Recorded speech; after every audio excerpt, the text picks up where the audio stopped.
Kemudian sifat yang keempat, ikramul muslimin. Artinya memuliakan sesama saudara muslim. Maksudnya menunaikan hak-hak saudara muslim tanpa menuntut hak-hak kita dari mereka. Keuntungannya Rasulullah sallallahu alaihi wasallam bersabda, "Wallahu fi aunil 'abdi ma kana al-'abdu fi aunil akhi." Allah senantiasa menolong hambanya selagi hambanya itu menolong saudaranya. Hadis ini riwayat Imam Muslim, Abu Daud dan Tirmizi dari Abu Hurairah radhiyallahu anhu dalam kitab At-Targhib wa Tarhib. Kemudian Rasulullah sallallahu alaihi wasallam bersabda, barang siapa menutup aib saudaranya yang muslim, maka Allah akan menutup aibnya pada hari kiamat. Dan barang siapa membuka aib saudaranya yang muslim, maka Allah akan membuka aibnya, sehingga Allah akan mempermalukan dirinya disebabkan aibnya di rumahnya sendiri. Hadis ini riwayat Muslim, Abu Daud dan Tirmizi dari Abu Hurairah radhiyallahu anhu dalam kitab At-Targhib wa Tarhib. Kemudian Rasulullah sallallahu alaihi wasallam bersabda, senyummu di hadapan saudaramu adalah sedekah bagimu. Hadis ini riwayat Tirmizi dari Abu Dzar radhiyallahu anhu dalam kitab At-Targhib wa Tarhib. Cara mendapatkan hakikat ikramul muslimin. Yang pertama, selalu mendakwakan pentingnya ikramul muslimin. Kemudian yang kedua, latihan memuliakan sesama muslim dengan cara, yaitu memuliakan alim ulama, menghormati orang yang lebih tua, menghargai rekan yang sebaya dan menyayangi yang lebih muda. Dan kemudian memberi salam baik kepada orang yang kita kenal maupun kepada orang yang tidak kita kenal. Dan kemudian bergaul dengan orang-orang yang beda-beda wataknya. Kemudian yang ketiga, berdoa kepada Allah agar dikaruniakan sifat ikramul muslimin. Kemudian sifat yang kelima, tashihun niyyah. Artinya memperbaiki atau membetulkan niat. Maksudnya membersihkan niat kita dalam setiap amal dari niat-niat lain, kecuali hanya untuk mengharapkan keridhaan Allah Subhanahu wa taala.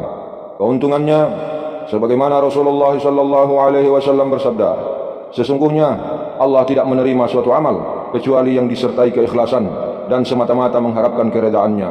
Hadis ini riwayat Nasa'i dari Abu Umamah Al-Bahili radhiyallahu anhu dalam kitab Al-Jami'us Shaghir halaman 74. Kemudian Rasulullah sallallahu alaihi wasallam bersabda, sesungguhnya Allah tidak memandang kepada rupamu dan hartamu, tetapi Allah memandang kepada hatimu dan amalmu.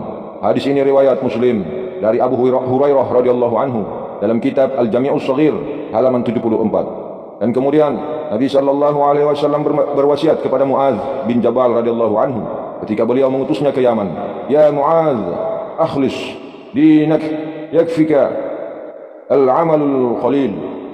Ikhlaslah dalam setiap amal agamamu, wahai Muaz. Niscaya dengan keikhlasan itu amal yang sedikit akan mencukupimu.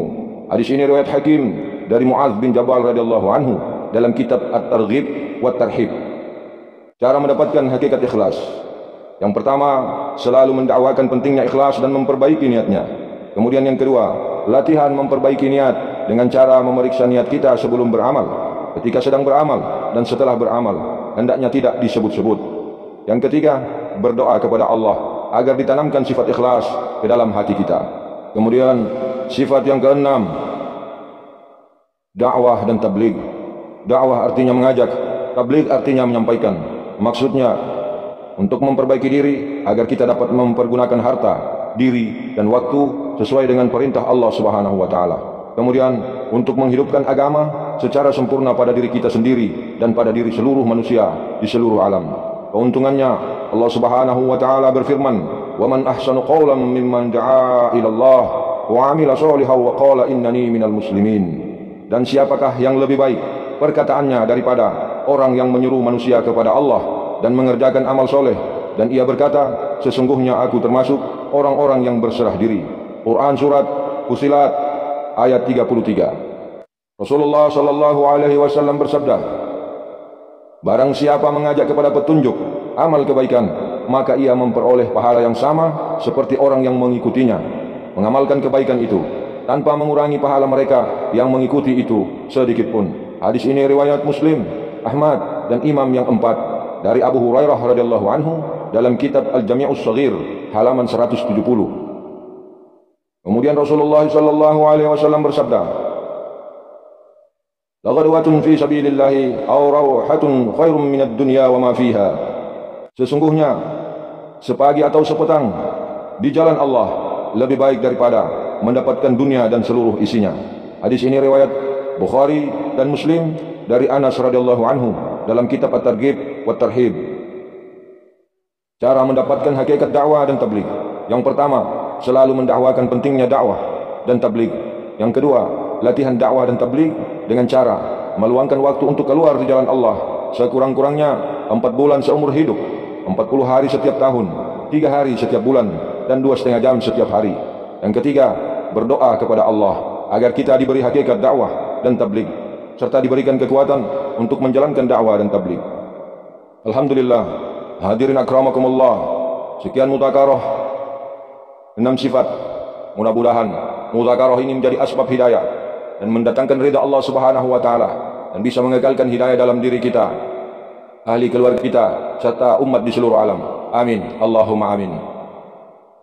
Subhanaka Allahumma wa bihamdika asyhadu an la ilaha illa anta astaghfiruka wa atubu ilaik. Wassalamu alaikum warahmatullahi wabarakatuh.